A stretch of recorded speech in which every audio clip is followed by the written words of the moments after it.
అన్నారు. అది నా జీవితాన్ని అది నేను ఎన్నడూ మర్చిపోని దృశ్యంగా చేసింది. 150 కీర్తన అందరం లేచి చదువుదాం. In respect to the word of God. మనం సమాజ మందిరాల్లో వారు చేసిన విధంగా మనం చేసే అలవాటును కలిగి ఉన్నాం. 150 కీర్తన అండి, అందరం కలిసి చదువుకుందాం. 150 కీర్తన అందరం లేచి చదువుకుందాం. In respect to the word of God, దేవుని వాక్యాన్ని గౌరవిస్తూ అందరం ఒకేసారి కలిసి చదువుకుందాం. Praise the Lord, praise God in his sanctuary, praise him in his mighty heavens, praise him for his acts of power, praise him for his surprising greatness, praise him with sounding of the trumpet, praise him with the harp and lyre, praise him with the tambourine and dancing, praise him with the strings and flute, praise him with the clash of cymbals, praise him with resounding cymbals. Let everything that has breath praise the Lord, praise the Lord. Thank you. You may be seated. ఈరోజు symbols వాయించుంటే దేవుడు చెప్పిన ఆజ్ఞ నెరవేర్చిన వాళ్ళం అయ్యేవారు. చాలామంది ఇంట్లో వస్తువులు వాడరు, ఎప్పుడో వాడతామని పెట్టుకుంటారు. అది ఈ జన్మలో వాడదామన్నా వచ్చే జన్మలో వాడదామని. నువ్వు వాడకపోతే నా ఉద్దేశం ఏంటంటే దాన్ని తీసేయడం మేలు, లేకపోతే వాడాలి. ఇంట్లో ఏ వస్తువు ఉన్నా వాడాలి. అందుకే మీరు నా ఇంటికి వస్తే అన్నీ నాకు అందుబాటులో ఉంటాయి, కనుక చింద్రబంద్రంగా ఉంటుంది. ఎందుకంటే నేను వాడకపోతే అది వాడను అంటే ఇంకెప్పటికి వాడము. ఇప్పుడు వాడకపోతే ఇంకెప్పుడు వాడమని నా ఉద్దేశం. అందుకే ఇంట్లో ఈ చర్చిలో కూడా ఏదన్నా వాడాలని ప్రయత్నం చేస్తుంటాను, కీబోర్డ్ కానీ ఏదైనా. కారణం ఏంటంటే ఇప్పుడు వాడకపోతే మనం ఎప్పటికీ వాడం. అలాగే మన జీవితం కూడా ఇప్పుడు మనం స్తుతించకపోతే మనం ఎప్పుడు స్తుతించాలి. నిత్యము స్తుతించాలి అంటే మనం ఇప్పుడు స్తుతించడం అలవర్చుకోవాలి. నిత్యము స్తుతించాలి. మీరు బండి మీద వెళ్తున్నప్పుడు ఇంతవరకు కాపాడే దేవాన్ని నాకు ఎప్పుడు దావీదు మహారాజు గుర్తొస్తూ ఉంటాడు. ఎక్కడి నుంచి బాణం వస్తుందో తెలియదు కదండి, ఆయనకి ఎప్పుడు ఎక్కడి నుంచి బాణం వస్తుందో తెలియదు. ఇప్పుడు ఎక్కడి నుంచి ఏ బండి వచ్చి గుద్దుతుందో మనకు తెలియదు. నేను నిన్నటి దినాన బిహెచ్ఎల్ వైపు పోయాను. రాత్రిపూట వస్తూ ఉన్నాను, బస్సులు చాలా వేగంగా వస్తున్నాయి అని దాదాపుగా 100 బస్సులు బయలుదేరాయి. అనుకున్నాను దేవుని కృప. కొన్నిసార్లు మధ్యలో బస్సుల మధ్యలో నుంచి మనం కట్టుబడుతుంటాం. ఏదైనా కావచ్చు, దేవుని కృపను బట్టి ఆయన కాచి కాపాడిన. ఎవ్రీథింగ్ దట్ హ్యాస్ బ్రెత్, జీవం ఉందా నీలో, నువ్వు స్తుతించాలి. ఉదయం స్తుతించు, మధ్యాహ్నం స్తుతించు, రాత్రి స్తుతించు. మేము పిల్లలకు ఒక పాట నేర్పిస్తాం. Praise him in the morning, praise him in the afternoon, praise him in the noon, praise him, praise him, praise him all the time, praise the Lord. ఎవరు దేవుని స్తుతించారు, ఆరాధించారు అంటే ఒక స్త్రీ ప్రభుని ఆరాధించింది. ప్రపంచంలో ఆమె పేరు తెలియని వాళ్ళు ఉండరు. ఎవరైనా చెప్తారండి ఆమె పేరేం పేరు? చెప్తారండి ఆమె పేరేం పేరు? Mother Teresa, Mother Mary. Okay, Mother Teresa follow చేసిన లేడీ మదర్ మేరీ. ఒక్క వచనం చదువుకొని మనం ఆరాధనలో ప్రవేశిద్దాం. ఇది ఒక్క వచనం మాత్రం నేను వివరిస్తాను. మనం హెబ్రోన్ ప్యాటర్న్లో ఆరాధన సమయాన్ని కలిగి ఉంటాం. ఆరాధన ఇండివిజువల్ వర్షిప్, బ్రదర్ అండ్ అసెంబ్లీస్లో ఉన్నట్టు ఇండివిజువల్ వర్షిప్లోనికి మనం వెళ్ళక ముందు ఒక మాటను చూద్దాం. లూకా సువార్త 1వ అధ్యాయం, దయచేసి 46వ వచనం చదవండి.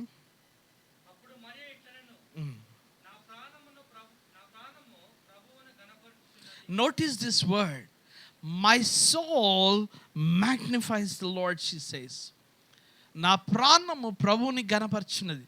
She has recognized him is the Lord. ఇంగ్లీష్లో మీరు ఎల్, క్యాపిటల్ ఎల్ చూస్తారు.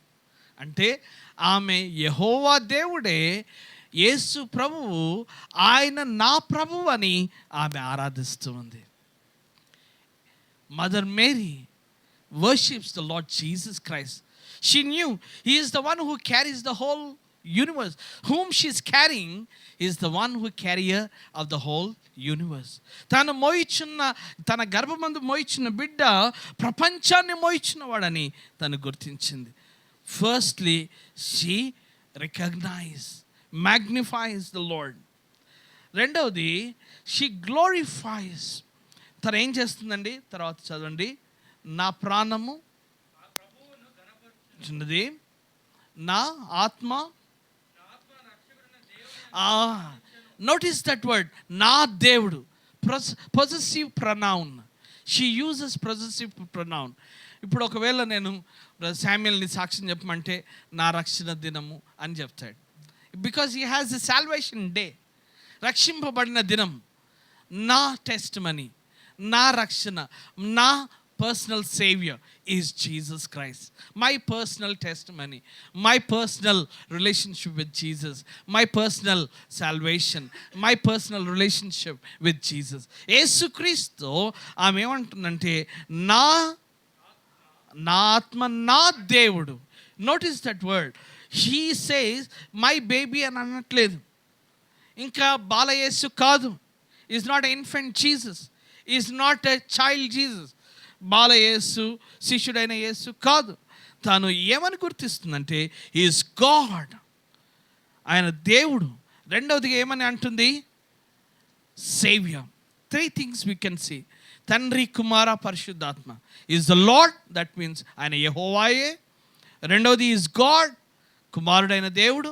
మూడవది ఈజ్ సేవియర్, ఆయన్ని మానవాళి పాపముల కొరకై ఆయన చనిపోవటానికి వచ్చాడు. తన ఇంకో మాట అంటది, ఇది మొదలుకొని సమస్త తరముల వారు నన్ను ధన్యురాలందరూ. ఎందుకు ధన్యురాలందరూ? యేసు ప్రభు తల్లి అయినందుక కాదు, యేసు ప్రభుని దేవుడిగా అంగీకరించినందుకు, యేసు ప్రభుని రక్షకుడిగా అంగీకరించినందుకు, యేసు ప్రభుని యెహోవా ఆయన త్రిత్వమైన దేవుడని గుర్తించినందుకు ధన్యురాలు. ఎవరు ధన్యురాలో తెలుసండి? నీవు నేను ధన్యులము. ఆత్మ విషయమై దీనులైన వారు ధన్యులు. ఎవరైతే హృదయ శుద్ధి గల వారు దేవుని కుమారులు అనబడతారు. యేసుక్రీస్తు ప్రభుల వారు 1 యోహాను 1:7 ప్రకారం మనల్ని శుద్ధి చేస్తున్నాడు. 1 యోహాను 1:9 ప్రకారం ఆయన మన పాపం మనం ఒప్పుకున్నప్పుడు మనం శుద్ధులుగా చేశాడు. రోమా 5:8 సెలవిస్తుంది, మనం ఇంకను పాపులమైండగా దేవుడు తన ప్రేమను వెల్లడి చేశాను. ఏమండి? యోహాను 3:16 సెలవిస్తుంది, దేవుడు లోకం ఎంతో ప్రేమించెను కాగా తన అద్వితీయ కుమారుని యందు విశ్వాసం ఉంచి ప్రతివాడు నశింపక నిత్య జీవం పొందను. మనం శుద్ధులమైనందుకు ధన్యులమైనాం. అందుకే కీర్తనలు 32లో దావీదు మహారాజు ఏమంటాడో తెలుసా? ఎవరి పాపములు పరిహరింపబడినో, ఎవరి పాపముల కొరకు పరిహారం నందునో వాడు ధన్య. Blessed are the one whose sins, whose transgressions are cleansed. పరిహారం నందాం, మనము ధన్యులమయ్యాం. ఎందుకంటే యేసుక్రీస్తు మన పాపముల కొరకు పరిహారమయ్యారు. ఆయన మన కొరకు ప్రాయశ్చిత్తమై he has become an atonement, a propitiation, a sacrifice, a ransom for us. లోక పాపం మోసుకొని పోవు. 1 యోహాను 1 ఏమంటాడండి? 27లో తన్ను యేసుక్రీస్తు ప్రభువారు తన ఎదుకు వచ్చి చూసి అంటాడు, లోక పాపం మోసుకొని పోవు దేవుని గొర్రె పిల్లగా ఆయన మన కొరకు చిందింపబడ్డాడు. ఆయన పరిశుద్ధ రక్తం చేత మనం పవిత్రపరచబడుతున్నాం. యెషయా 9:6 చదువు ముగిద్దామండి. ఈ శిశువు ఎవరై ఉన్నారు? ఈ శిశువు ఎవరై ఉన్నారు?